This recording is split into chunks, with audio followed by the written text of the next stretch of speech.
I'm delighted to welcome Kate Chaytor-Norris to Thriving in Our Forties. And we're here to talk about a topic that I imagine pretty much everyone can relate to, and that is stress.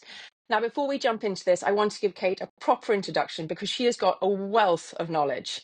She has been a practicing nutritional therapist for the past 15 years, and it is her mission to educate us as to why our modern day environment is making us so chronically sick and what we can do about it.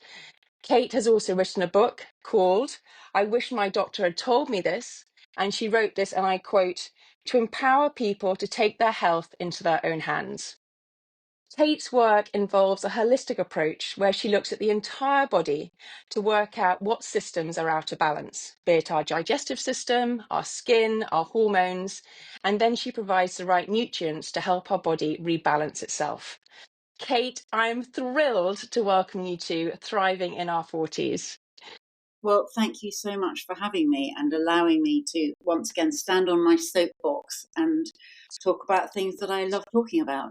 Well, that's brilliant. It's going to be such an important conversation, and I can't wait for everyone to listen and learn from everything that you have to say. So we're going to jump straight in with probably the most obvious question, but I think it's a really important one. Why do we suffer from stress in the first place? Stress is just a survival strategy that the body has developed. I mean, our body is the most amazing piece of machinery, and its remit is to keep us safe. So the stress response was developed, I guess, over time when we were living in caves, when our life was much more life threatening. And so that is basically what our body is responding to, a life threatening situation. And the trouble is that now, we are not generally living in a life threatening situation, but that is the only way our body knows how to respond. So if we're stuck in traffic late for an important meeting, or we open our inbox and it's like overwhelmed with emails, or all the kind of chronic life stress things that happen, our body thinks that there's a saber-toothed tiger around the corner. So what is happening then when we are under stress? And for example, we're stuck in traffic, like you say, or we've got a to-do list that is never ending. What is happening to our body and our mind as we are going through those stress symptoms? So from a mind point of view, we tend to be operating from the reptilian hindbrain, which is our kind of fight, flight, survival brain, not from the prefrontal cortex, which is our lovely bit of the brain, which obviously developed the latest and allows us to do sort of logical, practical, rational thinking. So when we're operating from there, it makes it very hard to think in a calm, rational way. From our body's point of view, we are getting ready to fight or flight. So therefore, all the resources will be going into energy, into muscles, increasing our heart rate to get the blood round and the oxygen round. But the trouble is, when our body is prioritizing that, a lot of the housekeeping jobs like digestion, detoxing, our immune system, regeneration and repair, they all get put on the back burner because that are not a priority if you're about to be eaten by a tiger. So, and that's fine if you do your quick fight flight moment, escape from the tiger, then you go back to your cave and you can chill out. But with chronic stress, we then are sort of sitting in that fight flight situation where the body is always hypervigilant. And always the housekeeping jobs are being slightly shelved. And so that is why stress has such a profound effect on our body and our long-term health and well-being. Well, I wanted to talk about the long-term effects of it actually, Kate, because personally, I don't feel I'm chronically stressed, but I do feel that I'm on a roller coaster daily of being calm and then chaotic. Mm. And that is modern day life. I get that, but I don't like that roller coaster that I'm on. And I sometimes look at my children, particularly in the morning as we're trying to get out of the house, and I'll come down calm, and the next minute I'm literally in their faces, and they're like, "Whoa, what has just happened?" You know, Yeah. I can switch very quickly. So, and I feel that's a daily pattern that's happening. Yeah. So, what do you classify as long-term stress, and what is that going to be doing to us physically, mentally, you know, and at this stage of life as well, hormonally? Wow. Big Okay. question. There's so many. I suppose one of the biggest elements that stress disrupts is our blood sugar control. So when we are stressed, our body will produce stress hormones, obviously adrenaline for that really heart lurching, nearly run over by a bus moment. But then your kind of more chronic stress, cortisol, which keeps your blood sugar levels high. Now, if you are not running away or fighting and burning off that sugar, basically sugar in the bloodstream that's sort of hanging around causes a lot of damage. It will stick to things. So it sticks to our blood vessel walls, which is the kind of beginnings of cardiovascular disease. The immune system will pile in to see what's going on, and then cholesterol will be sent to try and heal it. And you get this sort of build-up of plaque on the inside of the blood vessel wall. And inflammation is the bedrock of all chronic disease. You're always going to have an inflammatory element to any kind of chronic disease. So you're just kind of poking the bear with, tipping the body into that sort of chronic disease state. So it's huge, and I'm just trying to think what else going back to your question. So hormones as well, because in previous conversations, obviously, I've talked a lot about the perimenopause and what is happening to us hormonally during midlife. Yeah. And so hormonally, what can stress do to us? All our hormones work in a beautiful orchestra together. All the hormones affect others. But when your body is prioritizing keeping you safe, it will prioritize making cortisol, which is higher up the pecking order than things like progesterone and estrogen and testosterone. So that's all further down the scale, because really it's not a priority for you to be making babies if you're about to be eaten by tigers. So, that gets shelved.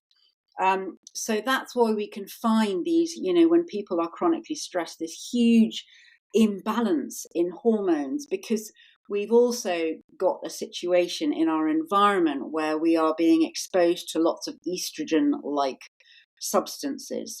So, chemicals in the environment that have a similar shape to estrogen, so they can plug into our estrogen receptors. And that means that many, many women are estrogen dominant. So that creates the kind of, heavy periods, endometriosis type situation, lots of kind of breast pain. Where are we getting these chemicals from? Those from the products that we are using? Products that you're using on your skin. Okay. And also, the biggest source, I think, is water. So many women are taking, the pill or on a HRT, and that all gets, peed into the water system. The government and the water companies know that this is a problem, but nobody is prepared to invest in the filtration system to get the hormones out, because estrogen is a very tiny molecule. So you'd have to have quite specialist systems. I mean, I'm always recommending to clients that they get a reverse osmosis water filter, because that will clear out all the hormones and any nasties. And you can get that quite easily online, can you? Yeah, you can. I mean, Okay. there are better ones. I mean, and I don't know if you have a sort of facility where I can send you links for sort of good products that people can, have a look at, because I'll put them in the show notes, definitely. Yes, please. Any links like that will be fabulous. we can do that. Because the downside about reverse osmosis is because it's clearing everything out. It also takes out the minerals. So you Right. want ideally a reverse osmosis that will then remineralize the water. And Okay. there's a really good one. There's an amazing chap in Scotland who I deal with, who is so passionate about water. I mean, he's fascinating to talk to. And he set up a company which, sells really good quality ones. So those are the ones I Okay. tend to recommend. Okay. So then going back to then the hormones and the impact of stress, like you're saying, so cortisone is overriding the Yes. rest of the hormones going on at this stage of life.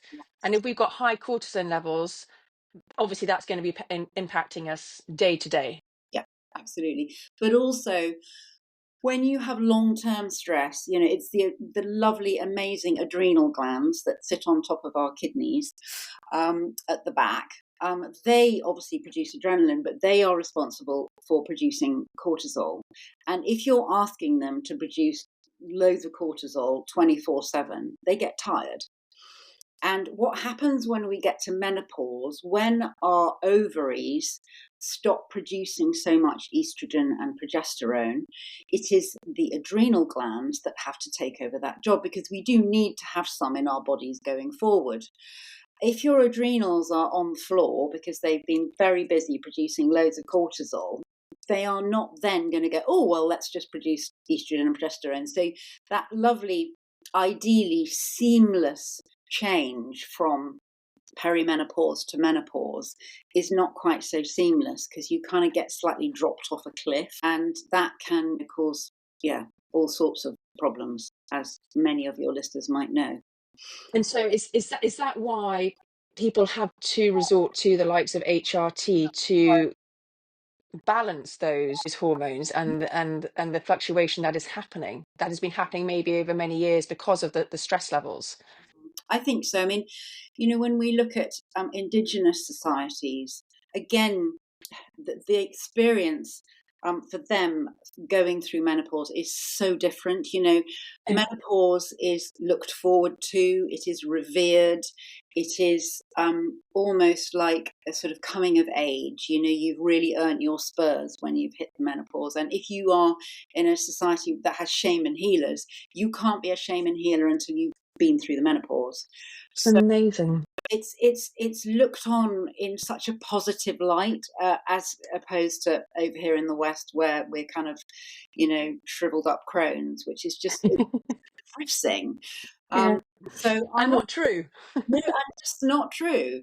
And I'm always, looking at these societies where it's all, it's so positive. But when we look at their experiences of, all the kind of, hot flushes, vaginal dryness, all the bits that go with menopause symptoms, they just don't get them. I think also because they're living in a much more natural environment, they won't be exposed to so many chemicals.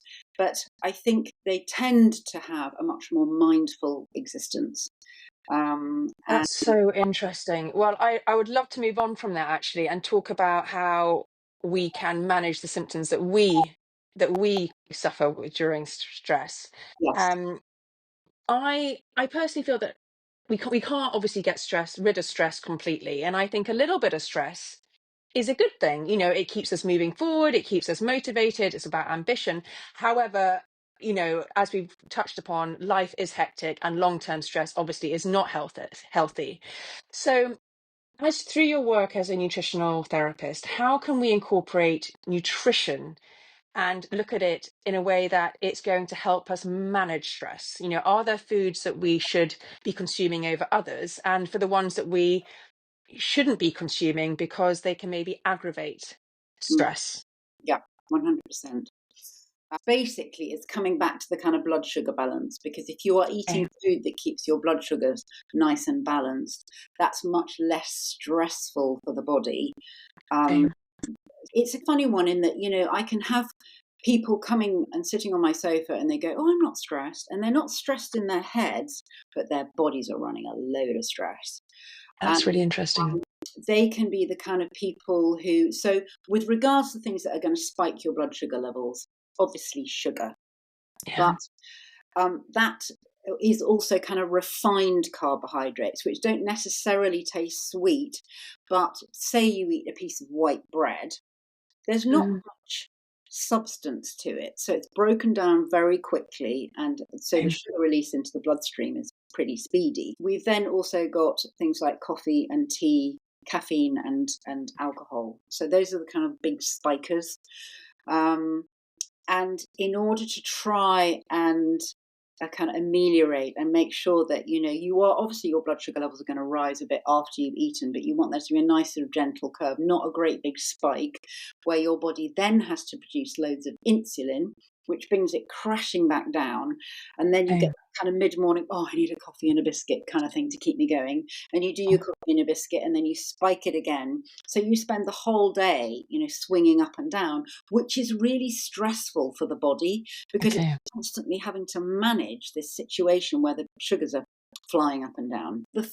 What you put in your body at the beginning of the day, so whatever you break your fast with, and it's not necessarily, people might not have breakfast, you might wait till lunch, but whatever you break your fast with, it wants to be savory, ideally, and full of protein and have some good fat in it, because that means that whatever you put in first thing is going to really dictate what your blood sugar levels are going to do for the rest of the day. So if you can do a nice, gentle energy injection at the beginning of the day, then everything will be smoother.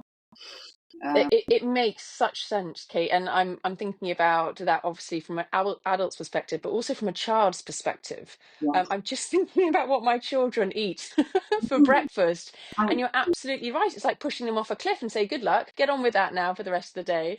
and you Um, send them to school and you expect them to sit quietly and listen to and do their lessons and stuff, and you basically, the normal breakfast in the West is kind of some kind of sugary cereal, particularly, yes, love it. They do, it's yeah. delicious.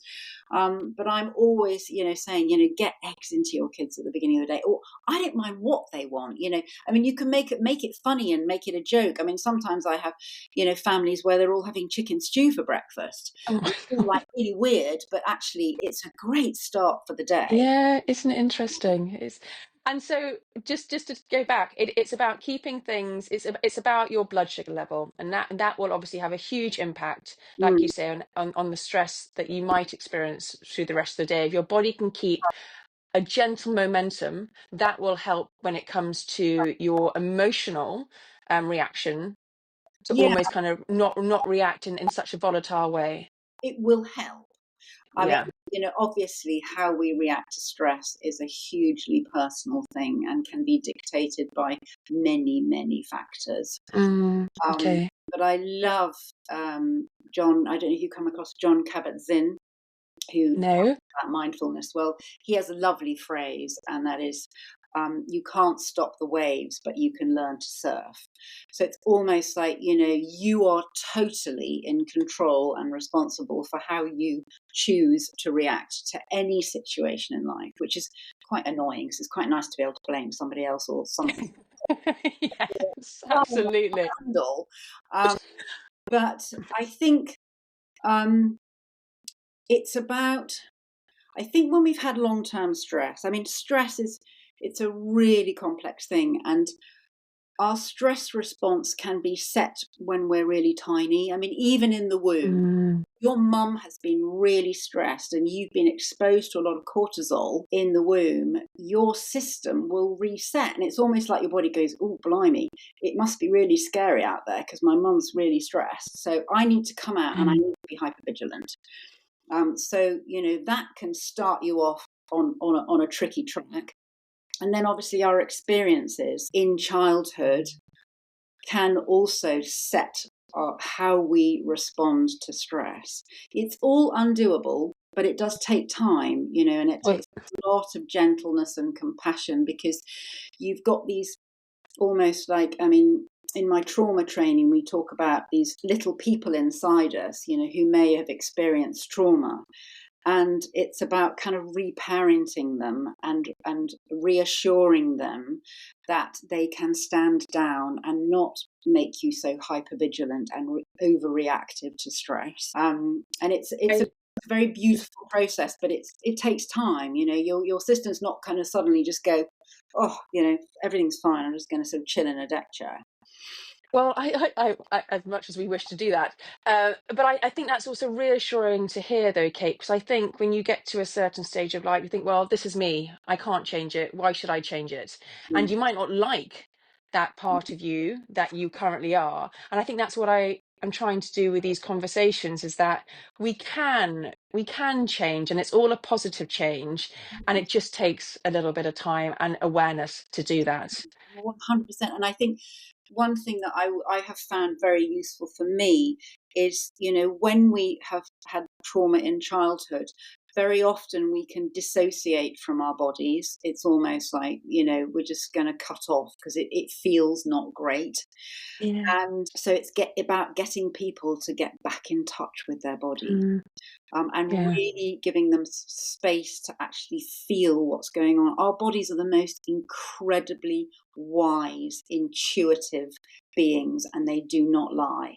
So if you can really listen to them, that kind of gut feeling, but it may not be Mm, your gut, it might be your shoulder or your elbow or something yeah. that's giving you a feedback. If you can take the time to kind of tune in and go, okay, what are you trying to tell me? And give yourself some space. It's amazing what insights can come up. And then you can work with those, because it's sometimes, as you say, we're really stressed about stuff, and like we don't really know what we're stressed about. But your body's indicating that there is something going on. Absolutely. I mean, there's another amazing book by a chap called Bessel van der Kolk, who wrote Okay. The Body Keeps the Score, which is a phenomenal book. He was a psychotherapist dealing with Vietnam vets, so you can imagine trauma off the scale. Wow.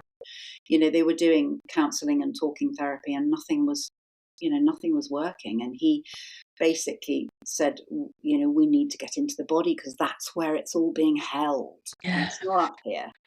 Um, It's in the body. and so there's lots of amazing somatic therapies that people are now starting to use to really help to calm and reassure the body, and help that kind of stress response stand down. Well, we'll put those links in the show notes as well, so people can look deeper into that. Yeah. You touched on fasting very briefly when we were talking about food, and actually that's a part that I want to talk about now, and talk about meal planning. Mm. Fasting's been out there for a bit now. There's a lot of discussion whether it's good for you, whether it's bad for you. I've read a lot that for women of our age, it's not a particularly good thing for our bodies to be going through. Mm. So I would love your opinion when it comes to meal planning Okay. and fasting, Yeah. what we should be doing in our 40s to help us to remain more balanced and, importantly, given that energy as well. Yeah. That I wish I could say there's a one size fits all formula. Oh. Sadly not. And I think this is where it comes into really listening to your body. Because when we fast, we are asking the adrenals to produce cortisol to keep our blood sugar levels up. If you've got very tired adrenals and you go on kind of long fasts, that's actually, quite tough on the body.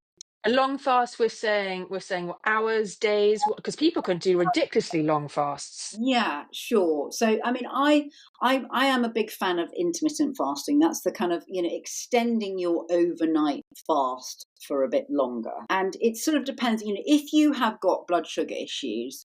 So if you feel dizzy, wobbly, shaky, hangry, that kind of thing, if you don't eat regularly, then that's a sign that, your blood sugar levels are a bit all over the place. And so when they're dropping, your adrenals are not producing enough cortisol to keep them balanced. So you get that Mm. kind of low blood sugary type thing. So it's very personal, obviously, It's but very personal. So so, with the intermittent fasting, I would say, wherever you are, say you do 12 hours, um, maybe experiment with adding another 2 hours on and see how you feel. so You know, what's the benefit of fasting though? So fasting, oh, amazing. I mean, so if we work on the premise that 3 meals a day is purely a social construct, when we were living in caves, you'd have been lucky if you were eating once a day. Yeah. And when we go into a fasting state, basically it ramps up all the good things in the body, all the kind of healing things, because we need to be on tip top form to go out hunting to get more food. So our body has a kind of clear out, and we do a thing called autophagy, which is, I always think of it as, the little sort of Pac-Men that you in those sort of electronic games that you used to have, and they Yes. go around the body Yeah. clearing up debris. When we get into that sort of, you have to be fasting for, I think it's over 16 hours before you hit autophagy. Yeah. But it gives the whole digestive system a rest. It means the liver, bless it, the liver, my goodness, it does the most amazing job, because we live in such a toxic world. Mm. Um, and every time we're eating, it obviously plays a huge part in that. So it's like constantly kept busy. So if you can have a bit of a break from eating, it means that the liver, instead of digesting food, can go, right, okay, we're going to clear out the cupboards. I put a whole load of toxins in that shoulder joint, a few months ago. We're going to go in and clear that out. So it's a wonderful way of letting the body do a bit of a reset. And do you have to do that every day? It's up to you. I mean, I find Right. a lot of Okay. people who start intermittent fasting, they go, well, actually, this just really suits me and it's really easy. I Mm. just have lunch and supper and just don't eat breakfast. And a lot of my clients, I'll say, do you eat breakfast? And they go, well, yeah, because it's the most important meal of the day. I'm not really very hungry, but I know I should. I'm like, if you're not hungry, don't eat. Again, it's Interesting. like a 3 meals a day thing, and the ridiculous thing of breakfast being the most important meal of the day. If you're not hungry, just wait till you are.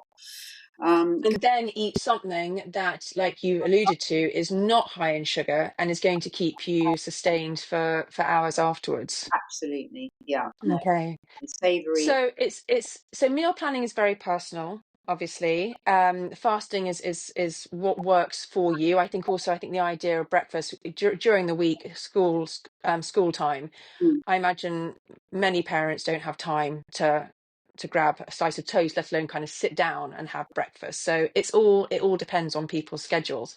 yeah, What about exercise, Kate? Now I love walking. I could happily walk forever. And it's my way to get exercise, but it's also my way to de-stress. It's my way to come up with ideas. It's how I prepare for these podcasts. I know other people do other forms of exercise, whether yeah, that is for physical benefit or for stress relief. mm. Is all exercise good for stress? Should we always be trying to move to alleviate those stress symptoms?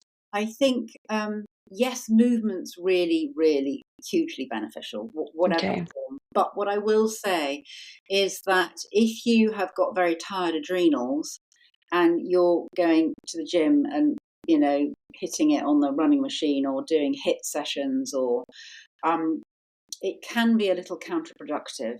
But again, it's about really listening to your body. And if you go and do exercise and you come away feeling brilliant, I feel really on top of the world, then actually what you've done is okay and it's good for the body. But some people will go, oh, they're dragging themselves to the gym, or they're desperately trying to lose weight, doing all sorts of cardiovascular and feeling absolutely wiped out afterwards. And the trouble is, when you stress the body like that, it tends to hang on to, it goes into survival mode. So it's going to hang on to all the fat because it's like, oh, this is really stressful. I'm a big fan of movement, full stop. Walking, amazing. One of the best forms of exercise. Pilates and yoga, which is all about Mhm. strength. Something that's sort of come into my remit in the last few years that's really becoming very important is the correlation between sarcopenia, so that is muscle loss as we get older, and longevity and chronic disease. So if you've got good muscle tone and you can maintain it as you get older, it's going to stand you in really, really good stead. So therefore, it's the weights and the Okay. resistance training that's going to be really good to maintain the muscle. Well, in previous conversations, I've spoken to both a Pilates teacher and a personal trainer, and it was all about the strength. And some people don't like using weights, but that's where I imagine the idea of Pilates or yoga. That's when it kind of it's a substitute for lifting, Yeah, because you're working the whole body, you're working with your body mass, and yes, how important it is. And interestingly as well, you saying listening to your body. I've got a conversation coming out soon, and we talk a bit more about perimenopause and the different stages we go through within that cycle. And the girl that I was talking to said we should, really look at it as a season. Each cycle is a season. There's going to be a week where you're going to be wanting to be outside and hitting it like it's summer, and then there's going to be the autumn winter time when you're going to be want to be cozy and maybe doing something a bit more relaxed like yoga or Yeah. Pilates. And so create variety within your Yes. exercise routine as well, which I'm really bad at. I'm just like, right, I know what I'm doing, just done. But actually, Yeah. I know, I'm totally it with doesn't work. you. I have my routine, and that's what I do. Yes, Um, yeah, but actually, it's not always beneficial. no, and I think, it's just that kindness to the body, listening in, and if your body's going, I really, really don't want to go to the gym today, just go, okay, right, well, we'll do some stretching at home, or just be prepared to turn it round. Can I ask you a personal question when it comes to your own stress? Mm, What does when you feel you are getting stressed, mm. what does it look and feel like for you? And then how do you manage it? Um, I have this kind of anxiety that kind of sits here. Okay. Um, Around your heart. yeah, it's a kind of overwhelm. Oh my God, just everything's getting on top of me. But I'm very aware of it now. And the first place I will go to is my breathing. Because, when we get stressed, we tend to breathe more shallowly to do our fighting and flighting. And of course, it's a bit of a kind of double-edged sword, because when we breathe like that, the feedback mechanism up to the brain is going, oh, she's breathing really shallowly, there must be a saber-toothed tiger around the corner. And it's almost like, when people are trying to override their stress, you can't override your physical stress with thoughts. It just, basically our conscious brain is only 5% of the workings in there. It's the subconscious Oh, that's really running the show. And so, okay. by doing little affirmations like, I am calm, I am peaceful, I am stuff, it kind of just doesn't cut the mustard. You have to get in and speak the body's language. So if you override the breathing and you breathe in a very deep and slow way, that's going to give feedback up to the brain. Oh, okay, she's breathing nice and slow. It must be okay. And Okay. the most beneficial way of breathing, I mean, I've done loads of different breathing techniques over time, is something called the physiological sigh. I don't know if you've come across it, with a chap called Andrew Huberman, who's an amazing scientist in America. If you ever listen to his podcasts, they're absolutely fantastic. Okay. But he basically did a lot of research into this. And he says, obviously, when we're breathing very shallowly, we are not inflating the lungs properly. So we get a deficit of CO2 in there. And raised CO2 levels is obviously a stress trigger for the body. So it's just a sort of nasty The cycle. cycle. So Yeah. instead, if you can take a nice deep breath in, hold it, and then sniff in again. So you're really stretching the lungs out, and then do a really nice slow breath out. And he said, when we're breathing, basically, we employ two sides of our nervous system. So when we breathe in, we're on the sympathetic fight flight side. When we breathe out, it's the parasympathetic rest and digest side. So if you can extend the out breath, that's going to flip Okay. your body into a more calm state. And I have to say, you do 4 or 5 of those breaths, and you will instantly feel different in your body. It's That's amazing. Because I'm just thinking about it, going back to the morning routines of children, and if you breathe, it does make you physically stop as well. So whatever action you're doing, you're stopping yourself, and that in itself will help regulate the breathing. And you might not react then as you might normally would react. no, Okay. but it also just gets you to stand back and have a bit of space. Yeah. Where was I going? I don't need to go down. Yeah. Uh, Yes, exactly. Yes, I don't want to go. That's the thing. You don't want to go down that route, but yeah, your mind takes you down there unwillingly, and it's very hard to pull it back sometimes. So completely. breathing, and actually, just as you're talking, I'm trying to breathe a lot more deeply, and it automatically it gives you that calmer state. Yeah, 100. It's wonderful. Yes. You might have already answered the next question I'm going to ask you. We are going to start to finish up, but there's just a couple more, and one of them is, and I don't want to add to people's already busy lives, but if there is one small but powerful shift for someone listening that they could do today that will help them feel less overwhelmed, what would that be?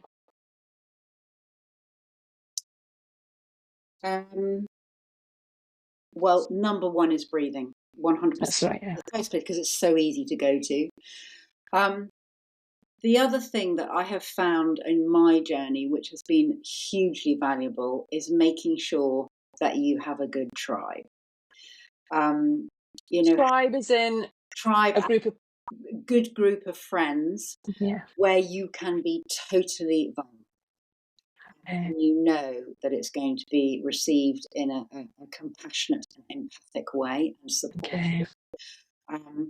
Because knowing you've got that kind of backup, when you're feeling stressed, being able to talk about it is incredibly valuable. But Okay. obviously, you need to be doing it with people who are going to kind of react in the right way. It doesn't have to be very big, even 2 or 3 friends, just that you can ring up and go, help.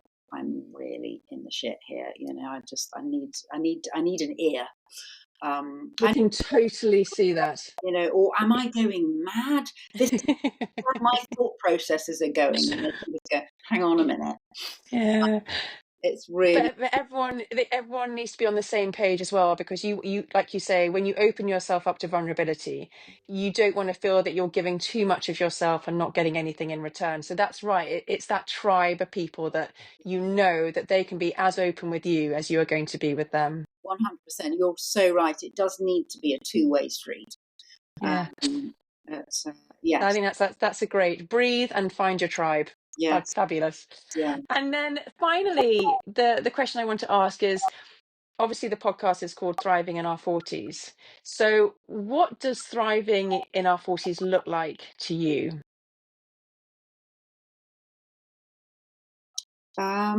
Wow, gosh.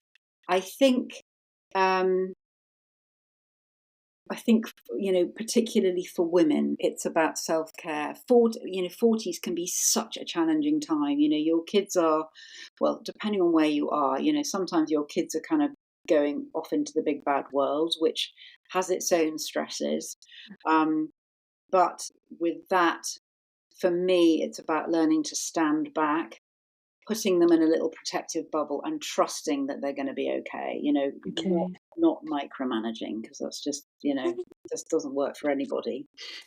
Um, Also, it can be a time where you're kind of tipping over into um, your parents might be getting older, and the kind of the balance is changing, and you're sort of becoming more the parent and looking after them. So again, on women, I feel there is this enormous load on us, and of course, because we've been set up in society to be the ones who look after everybody, and take care of everything, to the detriment of ourselves. I think the key is to make sure that you have some self-nurturing practices that you do every day, whatever that looks like for you. It could be a bit of meditation. It could be, if you're getting out of the shower in the morning, just spend 2 minutes, maybe, rubbing some lovely, oils into your lovely clean ones without nasty chemicals into your body, but doing it really mindfully. So you're like,